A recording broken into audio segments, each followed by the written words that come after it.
C'est vrai que Jésus t'aime, c'est vrai qu'il est amour. Mais si jamais tu n'as pas été utile entre les mains de Dieu et que tu meurs, tu seras jugé sévèrement pour ça. Il n'y a personne que Dieu a emmené sur la terre ici pour faire mariage. Il n'y a personne que Dieu a emmené sur la terre ici parce que cette personne devait venir faire des enfants, parce que cette personne devait venir construire de belles maisons. Dieu ne t'a pas emmené ici pour t'enrichir. Alors tes prières, vous mettez un sujet de prière pour dire Seigneur, bénis-moi, Seigneur, donne-moi une voiture, Seigneur, donne-moi ceci.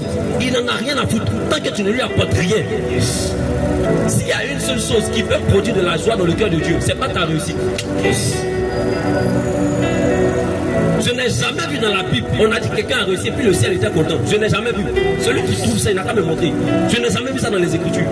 Mais s'il y a une chose que j'ai déjà vue dans la Bible, s'il y a une chose que j'ai déjà vue dans les Écritures, c'est le verset qui dit il y a de la joie devant les anges de Dieu pour une seule personne qui change de vie. Même les aumônes que tu fais aux pauvres, ça ne produit aucune joie dans le ciel.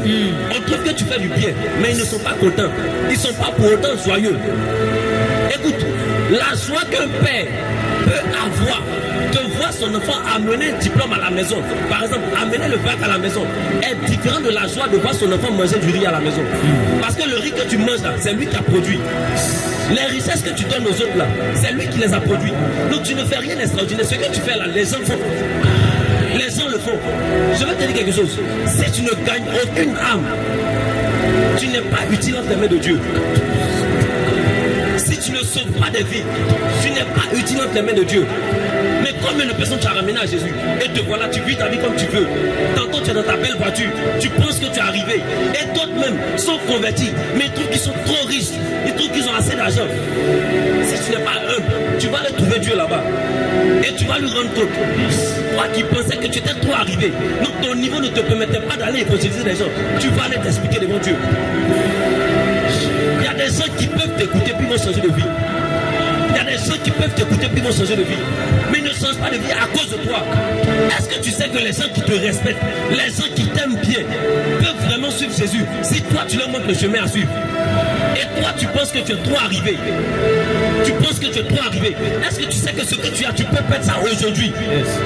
Et regarde bien, parmi tes frères, parmi les membres de ta famille, il y a des gens que toi tu vois, leur manière de vivre là, ça ne plaît pas à Dieu. Tu es conscient de ça. Mais tu n'as jamais osé leur parler pour leur dire arrête ce que tu fais. Tu n'as jamais osé ça. Et voici tes frères sont morts. Je ne pense pas qu'il y a quelqu'un qui découvre son appel quand il devient vieux. Parce que moi, c'était un petit qui savait qu'il devait devenir pasteur. C'est un petit. Combien de personnes savent déjà ce qu'ils doivent devenir? Parce que je reconnaissais ma capacité à convaincre les gens. Quand je me voyais en train de parler aux filles, et puis en moins d'une journée, je peux finir en même temps. Je savais que j'étais capable de beaucoup plus que ça. Avec la manière dont tu vis là, je sais que tu es capable de beaucoup. Toi, tu sais couper les garçons. Tu sais ce qu'il faut dire pour couper les garçons. Les soldats t'ont dit là, ils ont des enfants à la maison. Mais ils laissent les enfants pour te donner l'argent. À cause de quoi? Toi, tu fais quoi d'extraordinaire? De toute façon, tu es là, sa femme n'est pas comme ça. Mais il laisse sa femme, il laisse ses enfants. Et c'est de toi qui prends soin. Parce que tu sais quoi dire. Si tu sais que dire, ça veut dire que tu peux évangéliser. Mais te voilà, tu vis n'importe comment. Ta manière de vivre ne plaît pas à Dieu. Et cette façon de vivre là, tu vas rendre compte à Dieu. Parce que les gens auraient pu être sauvés par toi. Mais à cause de ton égoïsme, les gens ne sont pas sauvés. Ce n'est pas que toi-même tu n'es pas converti. Tu es déjà converti. Tu connais déjà Jésus. Tu connais le ciel. Tu connais l'enfer. Mais tu penses que c'est ce que je vais te dire qui va te changer. Tu es déjà conscient. Mais c'est toi-même qui atteint un temps propice pour toi-même. Arrête de te tromper. Tu meurs.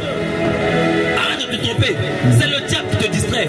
C'est pourquoi tu penses que tu as encore le temps de changer. Tu n'as pas le temps de changer. L'habitude, le diable a peu de temps. Et c'est pourquoi il est en train d'amener le maximum de gens en enfer. Et lui, combien de temps il est en train de vivre?